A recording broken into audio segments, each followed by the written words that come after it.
बिस्मिल्लाहिर्रहमानिर्रहीम। Welcome to English with sir Haroon. Passive voice में कुछ जुमले इस तरह है जिसमें बाय की जगह टू लगाया जाता है। जिस तरह आप इस एग्जाम्पल को देखें, एग्जाम्पल है आई नो अहमद, मैं अहमद को जानता हूं।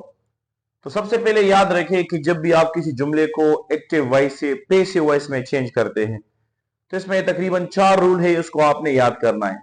सबसे पहला जो रूल है वो ये है कि इस जुमले का जो एक्टिव जुमले का जो ऑब्जेक्ट होगा उसको आप सब्जेक्ट बनाएंगे, सब्जेक्ट की जगह पर लाएंगे। तो आई नो अहमद, अहमद यहां ऑब्जेक्ट है तो हम ऑब्जेक्ट को यहां लाएंगे और अहमद यहां सब्जेक्ट बनेगा, अहमद। दूसरा जो रूल है वो ये है कि आपने देखना है कि ये कौन सा टेंस है और यहां वर्ब जो मेन वर्ब है ये कौन सा इस्तेमाल हुआ है। अब यहां देखिए आई नो अहमद, ये know first form of verb है। तो जब verb first form of verb है तो आपने फर्स्ट टू बी वर्ब लगाना है।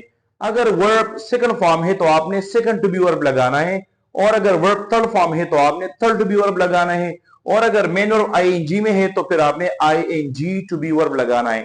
याद रखिए ये है हमारे साथ टू बी वर्ब।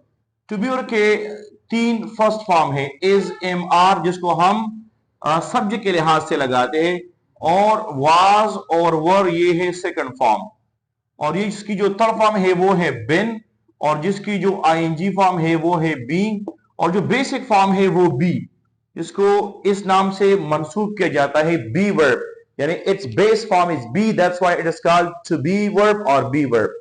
तो याद रखिए सबसे पहला जो रूल है वो ये है कि ऑब्जेक्ट सब्जेक्ट बनेगा। दूसरा रूल ये है कि आपने टू बी वर्ब का इस्तेमाल करना है, लेकिन टू बी वर्ब तो बहुत ज्यादा है, इस तरह आपने यहां देखा। फिर हम सोच में पड़ते हैं कि हम कौन सा टू बी वर्ब लगाए, तो ये भी बहुत आसान है। आप इस मेन वर्ब की तरफ देखिए, ये फर्स्ट फॉर्म है। जब ये फर्स्ट फॉर्म है तो आप टू बी वर्ब में भी इज, एम, आर में कोई लगाए, लेकिन याद रखिए यहां इज भी है, एम भी है, आर भी है। अब याद रखिए अहमद के साथ हम एम नहीं लगा सकते, अहमद के साथ हम आर नहीं लगा सकते, तो हम इज लगा सकते हैं। तो जब वर्ब फर्स्ट फॉर्म है तो टू बी वर्ब भी आपने फर्स्ट फॉर्म वाला लगाना है, first form of to be verb आपने लगाना है। तो यहां अहमद है, अहमद के साथ हम इज लगाते हैं, अहमद इज, अहमद इज। अब तीसरा जो रूल है वो ये है कि ये जो फर्स्ट फॉर्म है या सेकंड फॉर्म है वो पैसिव में नहीं लगाया जा सकता, क्योंकि पैसिव वर्ब में, पैसिव वॉइस में हमेशा वर्ब की थर्ड फॉर्म होती है, और ये हमारे साथ फर्स्ट फॉर्म। तो जाहिरी बात है हम इस फर्स्ट फॉर्म को थर्ड फॉर्म यानी पास्ट पार्टिसिपल पर चेंज करेंगे। तो अहमद इज, तो इसको मैं थोड़ा बड़ा लिखता हूं, अहमद इज, और नो की जो थर्ड फॉर्म है वो है नाउन। तो जुमला बना Ahmad is known, Ahmad is known. ये 3 रूल बन गए। चौथा रूल ये है कि इस सब्जेक्ट का क्या बनेगा। इस सब्जेक्ट को हम यहां बाय फ्रेज का एक पार्ट बनाएंगे, और ये सब्जेक्ट प्रोनाउन से हम इसको ऑब्जेक्ट प्रोनाउन पे चेंज करेंगे। तो Ahmad is known dash me, Ahmad is known dash me. अब याद रखिए कि नॉर्मली हम पैसिव वॉइस में बाय लगाते हैं, लेकिन 3 वर्ब इस तरह है जिसमें हम बाय की जगह टू लगाते हैं। इन 3 वर्बों में एक वर्ब है नो। जब भी जुमले में नो आएगा तो आप यहां बाय नहीं लगाएंगे। Ahmad is known by me ये गलत होगा, आप इस तरह लिखेंगे Ahmad is known to me, Ahmad is known to me. तो मेरा जो मेन टॉपिक है वो ये है कि आपको वो वर्ब बताओ, वो समझाओ जिसमें हम बाय की जगह टू लगाते। तो इसमें एक जो पहला वर्ब है वो है नो है। दूसरे एग्जांपल की तरफ देखें, ही एंगेज नाजिया, उसने नाजिया से मंगनी की। यहां भी एंगेज का लफ्ज आया है। तो याद रखिए सबसे पहला जो रूल है वो ये है कि हम ऑब्जेक्ट को सब्जेक्ट बनाएंगे। तो नाजिया यहां सब्जेक्ट बनेगी, नाजिया। दूसरा रूल ये है कि आपने टू बी वर्ब लगाना है, लेकिन यहां आप देखिए ये सेकंड फॉर्म ऑफ वर्ब है, तो आपने वाज और वर्ब में एक वर्ब लगाना है। तो यहां नाजिया के साथ वर्ब तो हम लगा नहीं सकते क्योंकि वर्ब प्लूरल के लिए इस्तेमाल होता है, तो हम वाज लगाएंगे, नाजिया वाज। और तीसरा रूल ये है कि हम इस वर्ब को पास्ट पार्टिसिपल को चेंज करेंगे। ये वैसे भी इसकी पास्ट और पास्ट पार्टिसिपल एक जैसे रेगुलर वर्ब है, तो हम इसकी जो थर्ड फॉर्म है वो भी इस तरह engaged. So Nazia was engaged, Nazia was engaged. अब नॉर्मली हम बाय लगाते हैं, लेकिन नो, एंगेज और एक और वर्ब है जिसके साथ हम टू का इस्तेमाल करते हैं।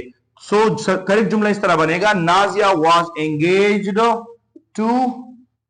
अब ही को हम ऑब्जेक्ट प्रोनाउन को चेंज करेंगे, तो Nazia was engage to he नहीं कहेंगे, बल्कि Nazia was engage to him. तो याद रखिए 3 वर्ब एक ऐसे है जिसमें पेश वॉइस में हम इसके साथ बाय नहीं लगाते बल्कि टू लगाते हैं। तीसरा वर्ब है मेरी। फॉर एग्जाम्पल कोई कहता है कि अली मैरिड, अली ने शादी की किससे? His cousin. Ali married his cousin, Ali married his cousin, Ali ने अपने कजन से शादी की। अब याद रखिए सबसे पहला जो रूल है वो ये है कि ऑब्जेक्ट को आप सब्जेक्ट बनाएं, तो इस तरह बनेगा हिज कजन। अब ये देखिए यहां भी सेकंड फॉर्म ऑफ वर्ब है, तो हम वाज लगाएंगे क्योंकि कजन सिंगुलर है। His cousin was married, his cousin was married. अब बाय अली नहीं कहेंगे बल्कि टू अली, टू अली। तो मेन जो मेरा मकसद और टॉपिक था वो ये था कि आपको ये बताओ कि वो कौन से वर्ब है जिसके साथ हम पेश वॉइस में बाय नहीं लगाते बल्कि टू लगाते हैं। लेकिन इसके जिम्मे में मैंने आपको मुख्तसर तौर पर कुछ रूल भी बताए कि किस तरह आप एक एक्टिव जुमले को पेसिव वॉइस में चेंज करेंगे। अगर आपको यकीनन जानना है कि एक्टिव पेसिव वॉइस किस तरह क्या है और तो किस तरह चेंज करें, तो आप कमेंट में बता सकते हैं। याद रखिए 3 वर्ब है, एक है नो, दूसरा है एंगेज और तीसरा है मैरी। आप इस सीक्वेंस से भी सीख सकते हैं कि पहले जानना होता है, फिर मंगनी होती है और आखिर में शादी होती है। अगर ये 3 वर्ब आ जाए एक्टिव जुमले में और आपको कहा जाए कि इसको पेसिव वॉइस में चेंज करें, तो फिर आपने आखिर में बाय नहीं लगाना है बल्कि टू लगाना है। I hope you got the point. Thank you for giving us your valuable and precious time.